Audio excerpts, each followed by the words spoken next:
Hey everybody, I'm JJ. You're watching JJ's DIY Homestead.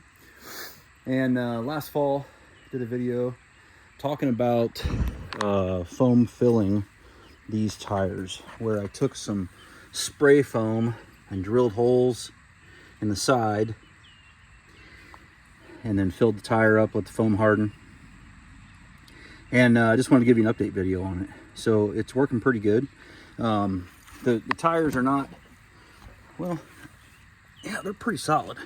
Let me see the other side. There was one of them I thought in one spot it wasn't super hard. Yeah, like right there. It's not super hard, but it'll push in a little, but it doesn't let it deflate. And it keeps it full enough that the tire stays on the rim and doesn't go anywhere. So it worked out pretty good. I'd say if I was going to do it again, I'd probably put more holes. I think I did like 8 5/16 holes. I'd probably do like 12 or something, just to make sure to fill every little cavern with it. And then it could get more air in there to let the foam dry, I think. But overall, we used it a couple of times when this tractor was down this winter, and it worked fine. It worked real good. I don't think that's going to work on bigger tires, you know, like on a trailer or something like that, you know, or anything that's going to go on the road. It's not going to work for that. Or even, it probably wouldn't work even on tires this size, I don't imagine.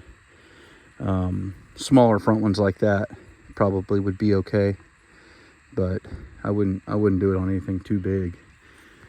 But anyway, it came out pretty good. Chickens are doing good. I finally found a dealer here locally that has some grain from a source other than Tractor Supply, so that's kind of cool. So you can see the girls in there. Oh, come on. Yeah. Give you a look from down at their level.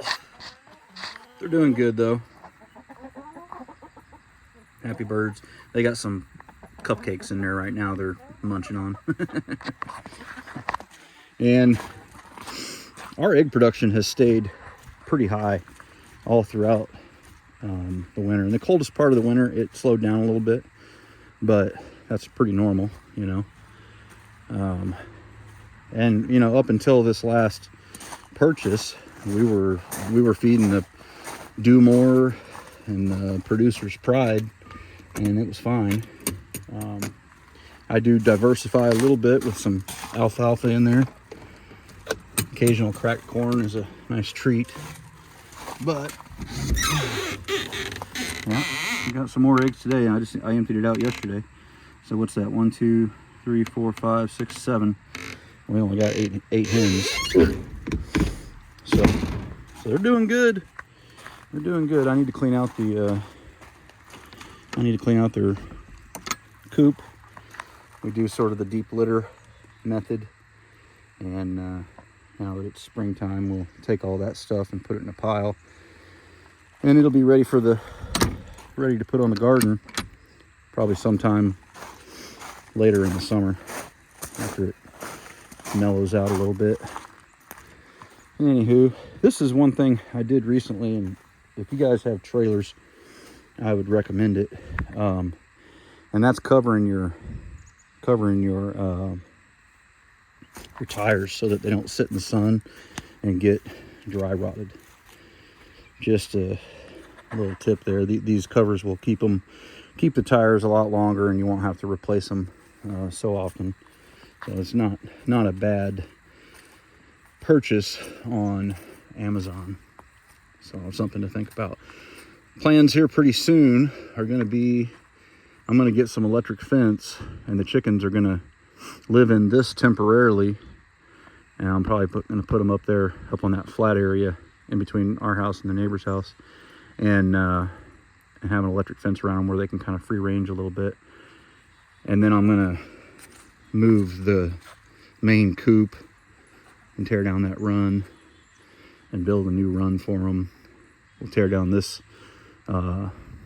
shed, and then we're going to build a bigger shed, something sort of in between a shop and a shed. But I don't think I'm going to have enough cash to be able to do a full shop this year.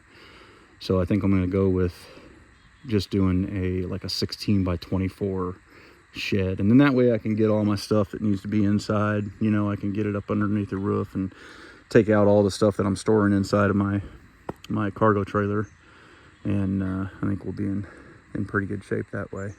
We still got to put the fence is complete on the backyard, well, complete except for the exterior boards. So we're going to do on the main runs here, and on the front over there, we're going to do the 4 boards. These are 5 here, because what I did is I just built in a place to climb over, so I can climb over, or the kids can climb over, or whatever, and not have to mess with the gates. And that's working pretty good, really. That way, if your hands are full, you don't want to mess with the gate. You can just climb over real quick. And it's also kind of a decorative thing. But on the gates, I put this little latch here, and then I've also got these pole. Let me show you.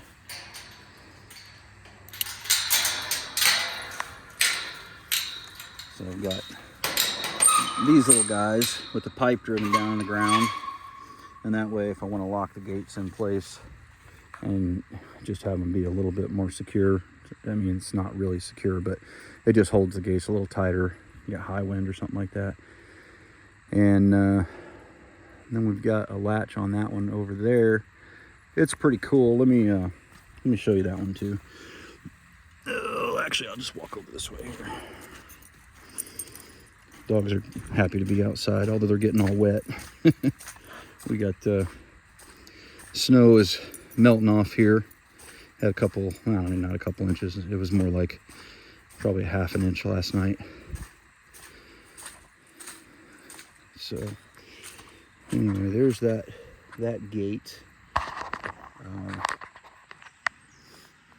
It's locked right now, so I can't get it. But I got that off of Amazon. It's a pretty cool gate latch. I can't get it right now because I've got it locked, but it allows you to put a padlock on it, as you can see, and then it'll allow you to open it. It'll allow you to open it one-handed when it's not locked. So you just walk up, hit that, and then you can open it. It's pretty cool. I like the system. And then I'm not sure if I showed you guys this or not. I picked up a couple of the 100-gallon propane tanks to run my generator. And so we've got those there. I need to build a little stand for the generator to stay in all the time out here. That's what I'm thinking about doing. I'm kind of putting together some plans or thoughts in my mind on how I can do that and make it a Faraday cage at the same time.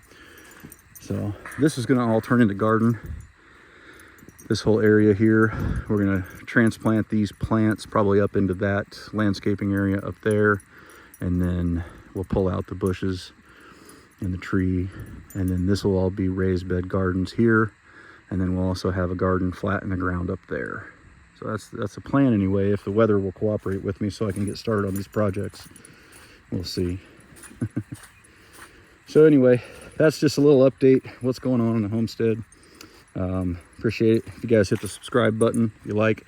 That'll help this channel grow. It's starting out, you know, we're just starting out from our other channel. Reality Survival is the main channel. We'd love to see you over there if you haven't heard of us. But anyway, this channel is going to be all about the DIY homestead, what we got going on here, as well as kind of quick hit tool and gear reviews, which I'm doubling the purpose of them. I'm using them here just to like a quick look at some of the different tools that I pick up and what my thoughts are. So like 2 or 3 minutes or less. And then I also double use those videos under the Amazon Influencer program. So, and that's actually going really well. If you guys have a platform, if you have a social media following and you can be a part of the Amazon Influencer program, I highly recommend it. The payout on it is significantly higher than YouTube. I think I've only uploaded 25 videos, and they're all real short 2-3 minute videos, no editing. And I think in total they've had maybe about 2,000 views, and I've already got paid out $200. So that's considerably higher than YouTube.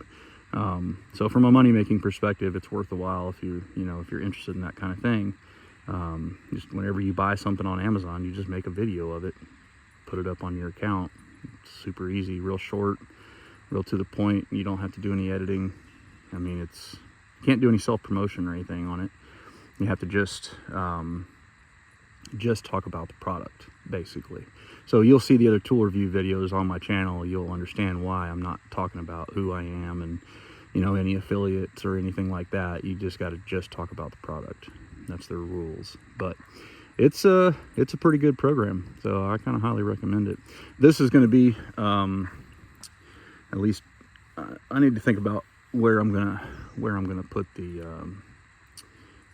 chicken coop. But my thought is if I keep the chicken coop over here, then I might put the electric fence around this wood chip area, and then let the chickens just kind of scratch around and level all that out, and turn that into a giant composting pile, which I think would be kind of cool. I think it would probably work, but I may end up putting the chicken coop over there, so we'll have to see. Still not 100% sure which way I want to go with that, but anywho, that is pretty much that. I don't really have anything else, so I'm gonna get off here and I'll talk to you guys later.